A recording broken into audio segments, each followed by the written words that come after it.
आजकल भाजपा के नेता आपसे कह रहे हैं देश से कांग्रेस को मिटाना है। ऐसा क्यों? वे जानते हैं कि कांग्रेस रहेगी तो वे भाई भाई को आपस में कैसे लड़ा पाएंगे। नफरत का कारोबार कैसे करेंगे। भाजपा और आरएसएस के लोग अच्छी तरह समझते हैं कि कांग्रेस के पास उस उसूल, उस विचारधारा की ताकत है जिसमें सेक्युलर मूल्यों का संदेश है, जो सदियों से हमारे भारत की आत्मा है। कांग्रेस ने हर कुर्बानी देकर मुल्क की एकता और अखंडता को कायम रखा है।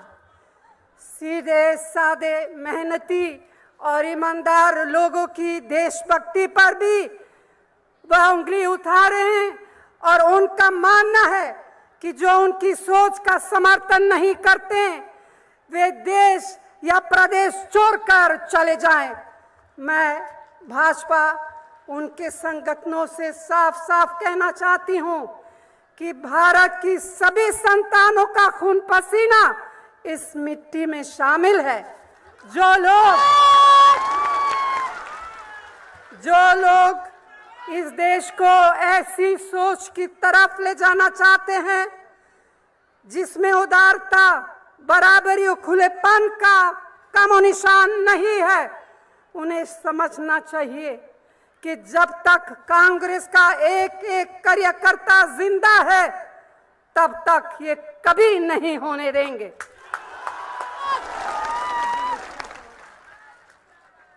मजहब की सियासत करने वालों से तो हमें अपने लोकतंत्र की रक्षा करनी ही है। इसके अलावा हमें लोजपा जैसे दलों से भी सावधान रहना है जो सत्ता के लालच में समय समय पर अपने विचारों को ताक पर रख देते हैं, और वे लोग भी जो कल तक भाजपा को गले लगाए थे। कांग्रेस पार्टी का हमेशा ये इरादा रहा है कि समाज के सभी वर्गों के हित में काम करना है। खास तौर से जो तरक्की की दौर में पिछड़ जाते हैं, हमारी यूपीए सरकार का यही मुख्य लक्ष्य रहा है। मिसाल के तौर पर अकलियतों के लिए पहली बार अलग से एक मंत्रालय बनाया है। सचर कमेटी की करीब सभी सिफारिशों पर अमल हुआ है। मौलाना आजाद फाउंडेशन के जरिए मदरसों में आधुनिक शिक्षा के लिए आर्थिक मदद भी दी गई है और भारी तादाद में तालीम के लिए वजीफे दिए जा रहे हैं। आपकी यहाँ दलितों और आदिवासियों के हित में अनेक ठोस कदमों के साथ उनके बच्चे पढ़ लिख कर काबिल बने, अपना भविष्य बन सके, इसके लिए जगह जगह नवोदय विद्यालय और कस्तूरबा गांधी बालिका विद्यालयों की स्थापना भी की है। भरपूर स्कॉलरशिप की सुविधा भी दी है। आदिवासियों और वनवासियों को जंगल की जमीनों और उसकी उपज पर मालिकाना अधिकार दिया है। अभी हाल में एक ऑर्डिनेंस के जरिए उन पर होने वाले अत्याचारों के खिलाफ एक कठोर कानून बनाया है। वर्षों पुरानी सिर पर मैला धोने जैसे बुराई को खत्म करने के लिए एक प्रभावशाली कानून बनाया है, जिससे अब हमारे सफाई कर्मचारी भाई बहनों को यह काम नहीं करना पड़ेगा। पिछड़े वर्गों के उत्थान की तमाम योजनाओं के साथ ही उनके बच्चों को उच्च शिक्षा संस्थाओं में आरक्षण और आसान शर्तों पर कर्ज की सुविधा दी है। पिछले सालों में बैकलॉग के जरिए लगभग 70,000 नौकरियां भी दी हैं।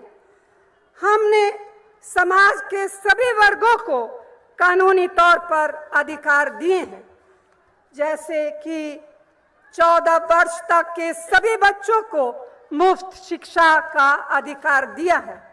भाजपा की एनडीए सरकार के जमाने में गांव में मजदूरी 25 से 30 रुपए तक मिलती थी। आज हमारे महात्मा गांधी नरेगा की वजह से 150 से 180 रुपए तक रोजाना मजदूरी मिल रही है। नया भूमि अधिग्रहण कानून बनाया है, जिससे अब किसी की जमीन जबरदस्ती नहीं ली जा सकेगी, सिर्फ सही मुआवजा देने के बाद ही ली जा सकेगी। ऐसी तमाम योजनाओं को सही ढंग से लागू करने के लिए हमारी यूपीए सरकार ने आपके बिहार को भी खूब धनराशि उपलब्ध कराई, लेकिन उसका लाभ सही जरूरतमंदों को मिला है या नहीं, आप मुझसे ज्यादा समझते हैं, मुझसे ज्यादा जानते हैं।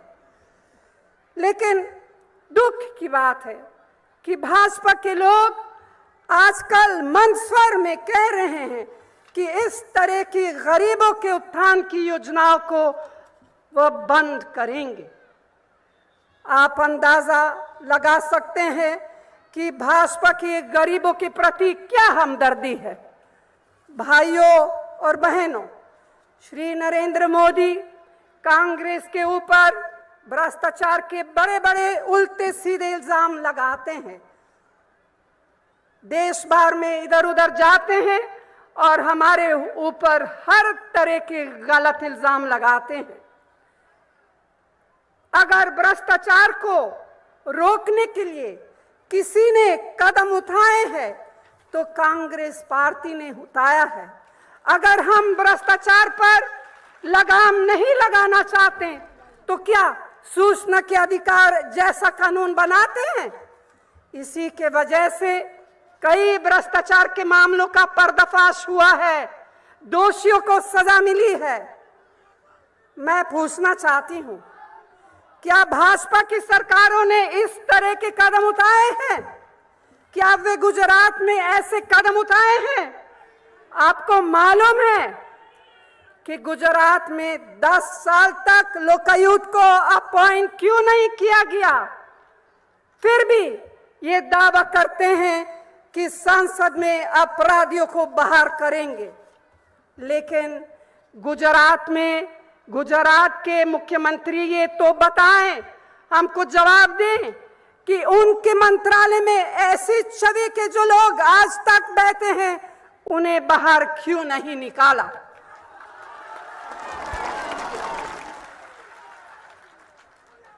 भाइयों और बहनों, जो खुद शीशे के घर में रहते हैं उनकी कैसी